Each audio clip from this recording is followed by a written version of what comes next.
Welcome to Chess News. Today I want to take a look at a game that was played during the 9th round of the Staunton Memorial Tournament in London between Timman White and Werle Black. Timman managed to play a very nice game and I thought it to be very instructive, so let's have a look at it. He opened with e4 and Werle answered e5. It's the Petrov's defense. Now they follow the main line theory moves. Now after bishop d3, the most regular move here is knight c6 for bishop e7, but Werle opts for bishop d6, which is also one of the main lines, but not as main as the other main lines. Okay, now Timman castles, and Werle also castles. And now rook e1, putting the pressure here on the knight on e4, and bishop g4. Now this is a well-known idea in these type of Petrov positions. Black sacrifices a pawn and hopes to get some kind of compensation and counterplay over the white squares. Now Timman decides to give up the bishop pair but win the pawn in the center. And f5, attacking the rook, protecting the bishop, and thereby gaining some time. Rook e1. Knight c6. Now this puts pressure on the pawn on d4, and in combination with the pin of the knight on f3, it makes Timman decide to play c3. But anyway, these are all theory moves. And of course, black is now fully developed, but he is a pawn down. So he must try to play energetically here. And one of his ideas at his disposal is here to play queen f6. Now the idea of queen f6 is to play queen g6 and queen h5. To really start pressuring these white squares here, and also to put pressure on the knight on f3, which is the main defender of the pawn here on h2. And if the queen were to arrive here at h5, then in coordination with the bishop on d6, she would of course threaten to take on h2. Okay, but white has a defense. And it starts with queen b3 check. Now this is of course one of the disadvantages of moving the pawn to f5. King h8 is now played, and since black's idea is to play queen g6, Timman now prevents this with queen e6. Now I think this is a very modest continuation. Well known is another option, not to play queen e6 but bishop g5, which attacks the queen, but after queen g6 and knight b d2, this knight is protecting that knight, so there is no immediate danger involved with the idea here of queen h5 and pressuring the pawn on h2. And it has the added benefit that the bishop that was locked in here on c1 is now out of the pawn chain. It has gone to g5, of course. Okay, I don't know why Timman did not decide to play that. Maybe he just wanted to try out a new idea, or he thought, well, since this is the main line, Werle probably has prepared himself and maybe he's got some idea up his sleeve. So that could be an explanation why after king h8 he plays the more modest queen e6. For the moment still leaving his queen side underdeveloped. Okay, so of course this prevents queen g6, because then of course queen takes g6 would follow, and black would also have a double pawn on the g file. So now queen takes e6 and rook takes e6, and black now tries to make the most of it. The queens are exchanged, which is necessarily or usually good for the side that has the extra pawn, but black has a better development and he tries to use that in playing also the other rook to the open a file. Possible maybe was also to play here bishop takes f3 and g takes f3, but it doesn't alter the fact that white still has this very nice pawn majority here against only 3 on the queen side.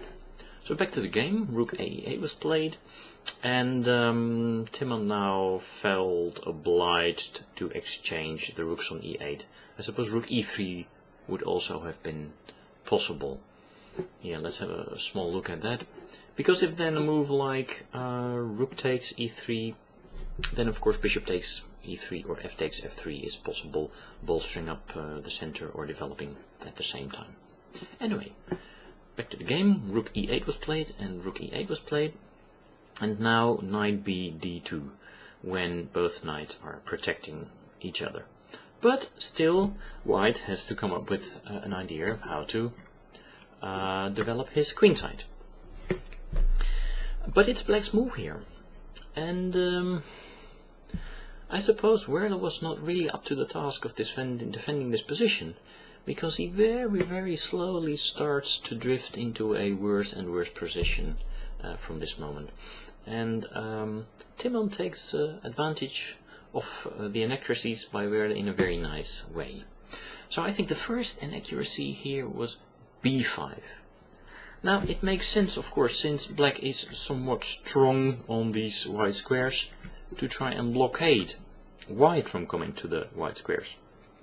And I think that also Werle already had in mind the idea of moving his knight to d5 via e7, and he didn't want to be disturbed by a move like c3 to c4. But of course this move also has a few serious drawbacks, because there are now a number of weaknesses here in the position, and also these pawns here will be weak, of course. And last but not least, it gives white the added opportunity of playing a well-timed a2, a4, thereby trying to open up the a file for his rook, which is still very much in the corner. So that's why I have my doubts about this move b7, b5. Now king f1 was played. I suppose the main advantage of this move is that it overprotects the e2 square, so that it prevents black rook from coming into e2 at any moment. And I think that Werle now continues on his erroneous path. One option here would have been to play bishop h5, to play some kind of a waiting move. At least this sidestep any ideas with h2, h3 winning a tempo. It also prepares to bring the bishop maybe to this diagonal, where it could be much more active than where it is on g4. And it also has a very immediate tactical point to it, because if white would now play a4, then black would always try to keep the files on the queenside closed with b4. And one advantage for white would then be, of course, that the c4 square would have become available for his knight. But in this case, he cannot play knight c4. Let's have a look. Knight c4, because of the very funny, tricky bishop takes h2 check. Now, of course, this bishop can be taken, but the piece was indirectly protected because of this move, bishop e2 check, regaining the knight on c4. And now note that this bishop e2 check would not have been possible if the knight is on the way here, in the way I should say, on e7, because then the protection of the rook to the bishop on e2 would be blocked, of course. So back to the game after king f1, where I was just suggesting that maybe bishop h5 would have been a nice waiting move. Instead, Werle now blocks this e file with knight e7. So now we understand why this tactical trick is not possible at the moment. Probably he wanted to put his knight on d5, but the funny thing is he only manages to do so some 6-7 moves later. So I suppose that is proof of his faulty idea with b5 and knight e7. Now, of course, Timman played a4, trying to open up the a file for his rook. b4, this move is necessary, I suppose, to keep the files closed as much as possible. And now h3. If nothing more, just to put this pawn out of harm's way, because it was attacked, of course, by the bishop on d6. So bishop h5 was now played, and now knight c4 is indeed possible. So black has managed to keep the files closed on the queen side, but in order to do so he had to give up the c4 square. And it is very important now for white to be able to play knight c4, because first of all it opens up, of course, the diagonal for this bishop. Second, it attacks this strong bishop, and third, it eyes the support point of e5, where it coordinates with white's other knight. Okay, I think we can safely say that from now on white has a very significant advantage, probably already winning in the long run. Okay, now sidestepping any ideas with knight takes d6 and c3 takes b4, Werle decides to exchange the pawns here himself. B takes c3, b takes c3, and now he improves his bishop with bishop e7, attacking the knight on c4. But that's not a big deal, because now the knights jump into the center. They protect each other now. And note that this e5 square is unassailable, which means there are no pawns here on the d and f files anymore to try and chase white knights from e5. So this makes white's position very strong. Also, of course, now the bishop on f7 is attacked, so Werle retreats it to g8. Maybe bishop d5 would have been a bit more active, but I don't suppose it makes a lot of a difference. Maybe Werle still wanted to bring his knight to d5. And I suppose it's logical, because bishops are able to work from a distance and knights should be posted in the center. And, well, after all, if the knight appears on d5, at least the pawn on c3 would be pressured. Okay, but now Timman plays bishop a3, bringing into the game his last, one of his last undeveloped pieces. And of course, since he is material ahead, a pawn to be precise, it is a very good strategical idea to try and exchange pieces and to bring the endgame closer. Now black could have played here bishop takes a3, knight takes a3, rook b8, but then rook b1 maintains a very strong advantage, and the extra pawn for white, I suppose white would be winning in this position. So after bishop a3, Werle decides to take out one of these knights, bishop take e5. Now, of course, white recaptures with his other knight. He's forced to do so, because otherwise the knight on c4 would be lost to the bishop on g8. And Werle now finally can play his idea of knight d5, a move that he probably wanted to play some 6-7 moves earlier. But I think, even though he is already in a worse position, maybe it would have been tougher to change gear here and not play knight d5, because this knight in the end will only get kicked around. But what about knight g6? Maybe this could have offered him better chances, because after knight takes g6 and h takes g6, we can see that there are bishops of opposite colors here. Of course, white still has a very strong position. These pawns here are weak and they are on the same color as the bishop on a3. But on the other hand, this bishop is also not bad, and it's nicely blockading these pawns here. Maybe it can sometimes attack this guy. And yeah, let's not forget that as soon as both rooks would be exchanged, and maybe black would manage to put his pawns here on white squares, he may have some very serious drawing chances due to the fact that there are, of course, opposite colored bishops. So I suppose this would have been worth a thought to play knight g6. Anyway, knight d5 was played, and now Timman plays rook e1, threatening knight g6, a very nasty discovered check and an attack on the rook on e8. So one idea would have been to play rook e6, because then knight g6 is answered with rook takes g6, you know, like this. And another advantage of this move is that maybe black can switch its rook over to the a file and start attacking some stuff here. I suppose that would have been a bit more tenacious. Anyway, after rook e8, Werle played rook a8.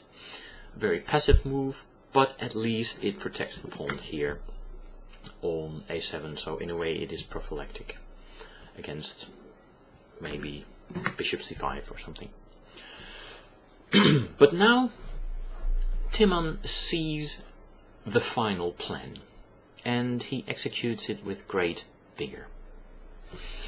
The major characteristic of this position, I think, and let's remove these green things, is the difference between these two bishops. Now, where does this difference hurt black the most? Can you imagine this bishop coming to this long diagonal here? Can you imagine this rook putting pressure on the g7 square along the 7th rank?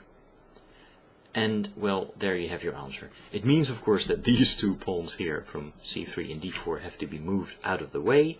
The bishop has to be brought to the long diagonal somehow, and white's rook has to manage to get to e7. So, c4, it makes sense. And if along the way I lose one or two pawns, who cares? If I crash through on g7, black is simply losing, right? So we can now very nicely see Timman exchange one advantage for the other.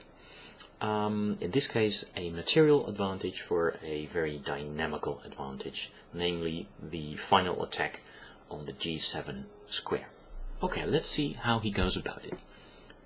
Knight b6. This is currently attacking this pawn, and let's not forget that the bishop is also attacking that pawn. But of course, d5 follows, completely now freeing up this diagonal.